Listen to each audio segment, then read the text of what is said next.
La Terre est tombée dans une dystopie sauvage connue sous le nom de Terre perdue, où le Seigneur suprême règne et où l'Église impose un contrôle strict.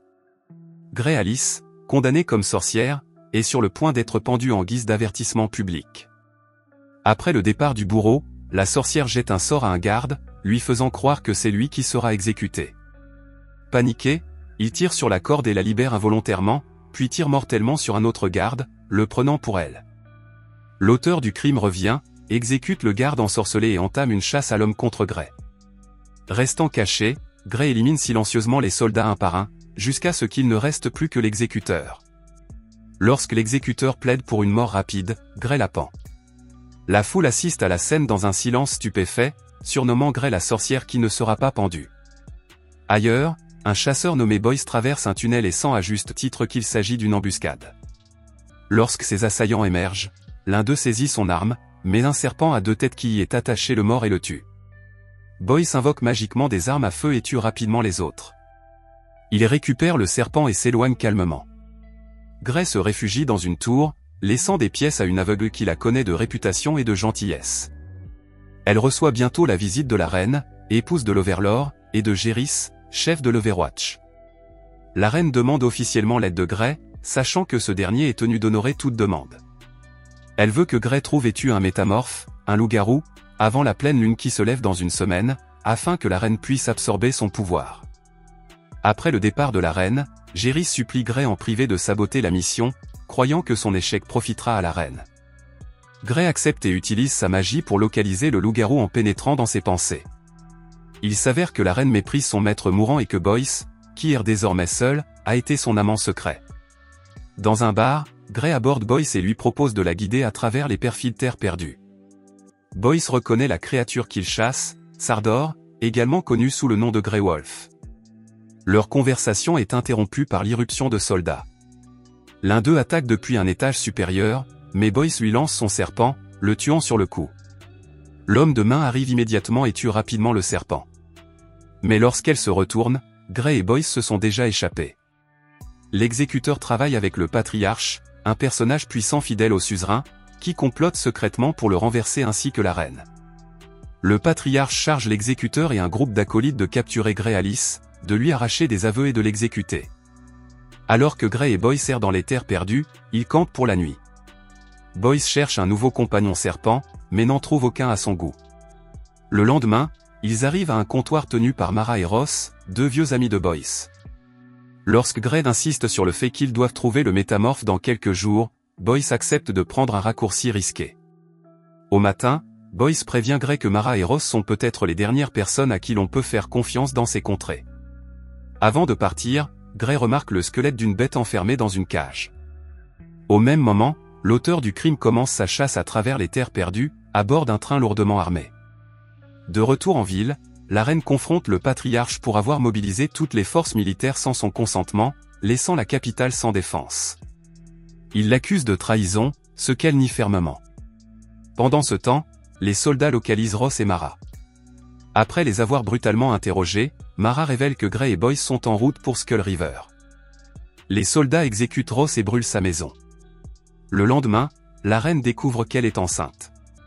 Sachant que l'enfant est celui de Boyce, elle prétend qu'il appartient au Seigneur suprême. Assurée de son pouvoir, elle étouffe l'Overlord malade avec un oreiller. Pendant ce temps, Grey et Boyce atteignent Shadowesban, une terre maudite infestée de créatures arborescentes qui surgissent à la nuit tombée. Ils versent de l'essence sur le sol, se préparant à un siège. À la tombée de la nuit, les créatures arrivent. Boyce met le feu à l'essence, créant ainsi une barrière de feu. Mais d'autres monstres font irruption, utilisant une planche de métal pour passer à travers les flammes. Boyce fait exploser une cartouche de gaz pour détruire le pont. Mais un monstre parvient à passer et l'affronte.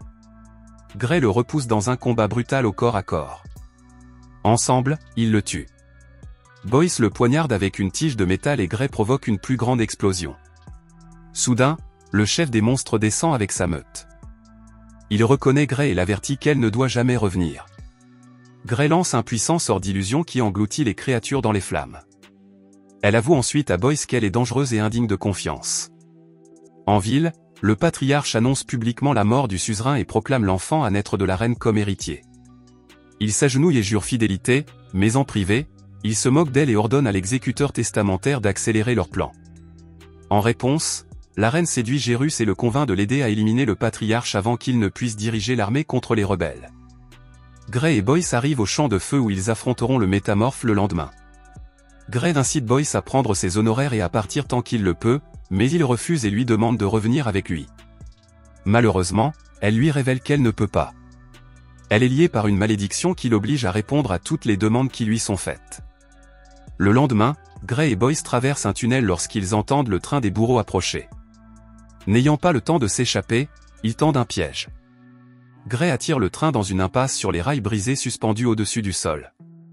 Au dernier moment, Boyce la met à l'abri alors que le train plonge de la falaise et explose, emportant avec lui le bourreau et ses soldats. De retour en ville, le patriarche se prépare à prendre le contrôle. Mais avant qu'il ne puisse agir, Gérys lui tend une embuscade et tue à la fois le patriarche et ses loyalistes pour protéger la reine. Ayant éliminé toutes les menaces, la reine prend le contrôle total de la ville. La nuit de la pleine lune, Gray et Boyce atteignent Skull River. À l'intérieur d'un cargo abandonné, ils trouvent des traces de vie, mais aucun signe de vie. Boyce la presse de partir, mais Gray insiste pour mener à bien sa mission. Alors que la lune se lève, Gray aiguise ses doigts en griffes d'argent et se dirige vers la sortie. Boyce tente de l'arrêter, mais il est trop tard. Dans un revirement choquant, il s'avère qu'il n'y a pas de Sardor. C'est Boyce lui-même qui est le métamorphe. À la pleine lune, il se transforme en loup-garou. Gray le combat, utilisant ses griffes pour l'abattre. Lorsqu'il retrouve sa forme humaine, Boyce trouve Gray à ses côtés. Elle lui révèle qu'elle a toujours su qu'il était la créature et qu'elle a saupoudré son sang d'argent lorsqu'elle a suturé sa blessure. Alors qu'elle s'apprête à le tuer, Boyce fait un dernier vœu. Qu'ils restent ensemble, chassant côte à côte, afin qu'aucun d'entre eux ne soit plus jamais seul. Gray accepte, mais l'avertit que tout souhait a un prix. Lorsque le clair de lune revient et que sa transformation recommence, elle le tue et prend sa peau. Malgré tout, elle lui donne un enterrement digne de ce nom. Gray Alice retourne à la ville, où les masses asservies commencent à chanter son nom. Les gardes tentent de réprimer le tumulte, mais celui-ci dégénère rapidement en rébellion ouverte. Dans un puissant acte de défi, la foule démolit l'imposante croix de l'église. Gray remet la peau de Boyce à Gérus, le chargeant de la remettre à la reine afin que son vœu soit exaucé. Gérys se plaint qu'elle n'a pas réussi à saboter la mission comme il le lui avait demandé, mais Gray lui répond qu'elle lui a donné ce qu'il a toujours voulu, la reine elle-même. Plus tard, la reine est choquée lorsqu'elle apprend la vérité, Boyce était le métamorphe. Son désir de devenir une bête a toujours été motivé par son amour pour lui. Lorsque Jorah accuse Boyce de l'avoir induite en erreur, elle comprend que Gérus la manipule depuis le début.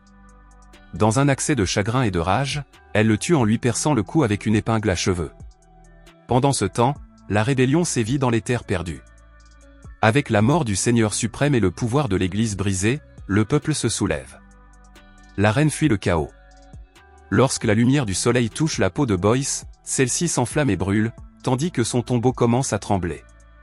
Quelque temps plus tard, Boyce ressuscité part à la recherche de Gray Alice pour la tuer.